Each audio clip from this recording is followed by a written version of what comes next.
Splinter party from the ANC, Umkhonto we Sizwe, the party founded by Jacob Zuma, is now trying to force the ANC to implement the newly adopted expropriation without compensation bill, moving to expropriate every home and every business and every farm in this entire country. You see, if the latest constitutional bill proposed by the party of Jacob Zuma passes, it will nationalize all property in South Africa. And the MK has reportedly already initiated discussions with other political powerhouses, such as and including the ANC, the EFF, and even the IFP and several smaller parties, to change South Africa's constitution so as to finally abolish all private property rights.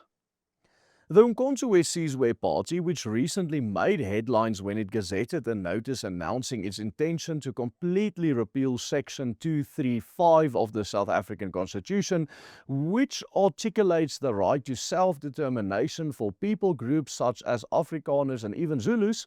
by means of a private members' bill, now has announced its intention to table yet another bill aimed at amending the South African Constitution, namely Section 25, which governs property rights in South Africa. In what the party calls its Land Expropriation Amendment Bill, it seeks to effectively abolish private property rights in South Africa by nationalizing all land and private property in this entire country. Stay tuned, because in today's video we are going to analyze this entire bill, what exactly this bill entails, and why it needs to be vehemently opposed with everything we have. The MK party was founded as an ANC offshoot in the run-up of the 2024 election, and in that election it really exceeded all expectations by becoming the third largest party in the country and by far the largest in KwaZulu-Natal.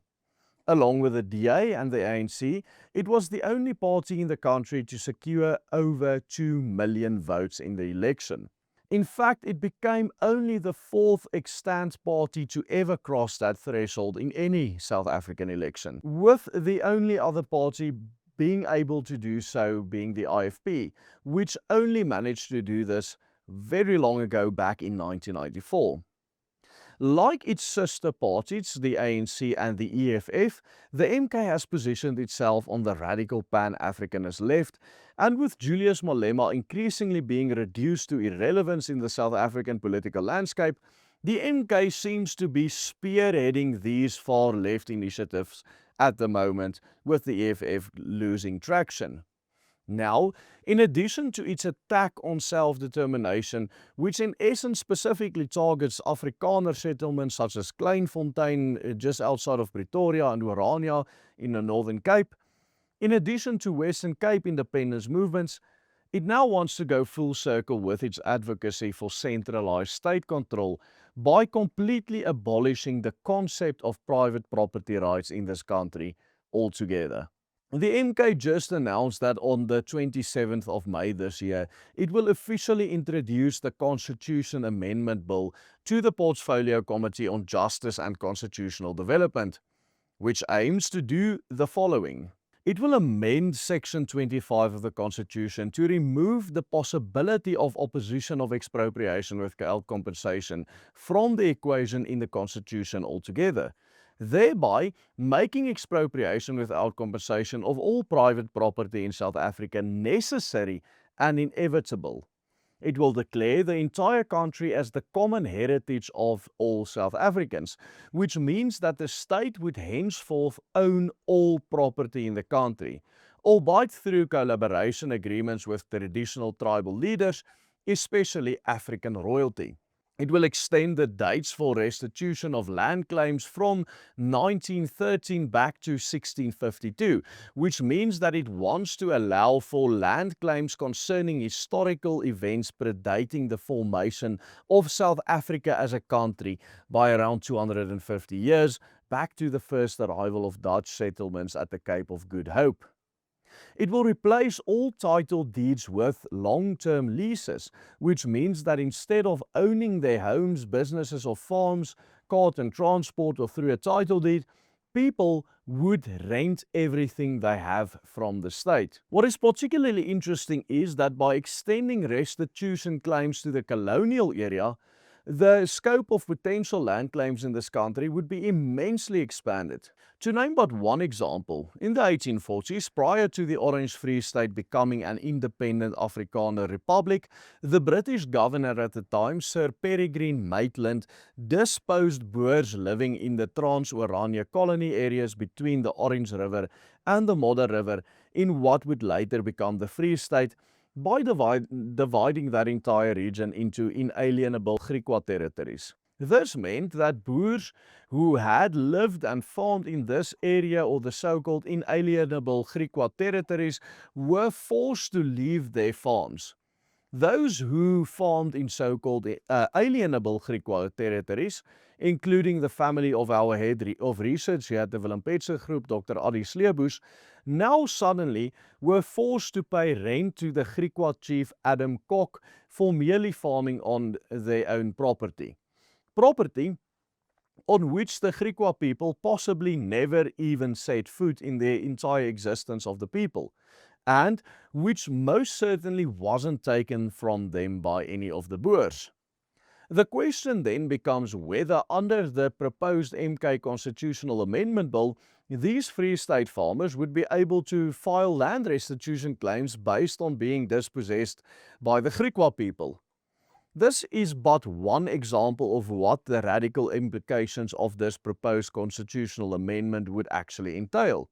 just if the shoe was on the other foot. But for this to become law, the MK cannot merely table the bill and make headlines, because Section 25 forms part of the Constitutional Bill of Rights. The party would have to get at least 2/3 majority in the National Assembly, as well as the backing of at least 6 provinces in the National Council of Provinces. Before that, the amendment must be published for public comment, sent to the provincial legislatures, processed by relevant parliamentarian committees, and then survive votes in both houses of parliament.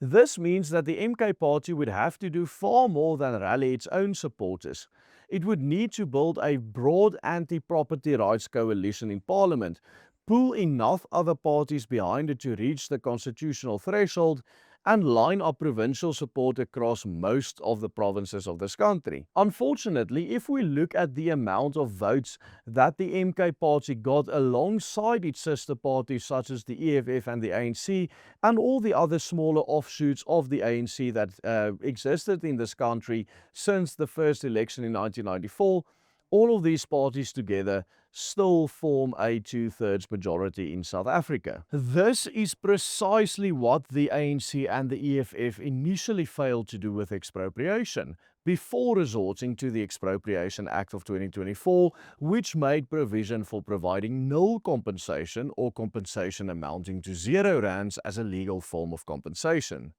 Still, 23 January 2025, the day Cyril Ramaphosa signed the Expropriation Act into law, remains the darkest day in South African history, as it violates even the most basic property rights, and as such, the response from the Trump administration which ensued was most apt. Here at the Willem Petscher Group, we urge everyone to take a stand and oppose this draconian proposal by the MK, along with their attack on self-determination, which we talked about earlier. Their recent onslaught represents a desperate attempt to revive their fatigued and frustrated voter base with ever more radical measures, with the hopes that it will get them to go to the polls and vote for them again.